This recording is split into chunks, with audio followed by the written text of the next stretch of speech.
सकाळचा हलका फुलका नाश्ता असो व रात्रीचं हलकंसं असं डिनर, कुठल्याही वेळेला आपल्याला सहजतेने करता येतील असे मुगाचे हे डोसे.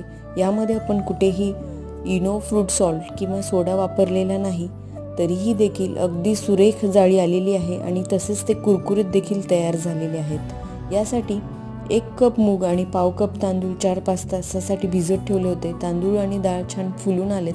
मिक्सरच्या भांड्यात घेतलेत. यामध्ये मिरची, आलं, मीठ आणि कोथिंबीर घालून याचं हलकंसं रवाळ असं सरसरीत बॅटर तयार करून घेतलं आणि संपूर्ण बॅच अशीच वाटून घेतली. ती बाउलमध्ये काढून घेतले आणि यामध्ये थोडंसं पाणी घालून कन्सिस्टन्सी ॲडजस्ट करून हे बॅटर तयार केलं. बाजूलाच तवा गरम करून त्यावरती तेल लावून पाणी घालून पुसून घेतला आणि तवा तयार झाला. यावरती 2 पळी बॅटर घातलं. गोल गरगरीत असा डोसा पसरवून घेतला. हा डोसा दोन्ही बाजूने छान खरपूस असा रंग येईपर्यंत भाजून घेतला आणि कुरकुरीत जाळीदार डोसा तयार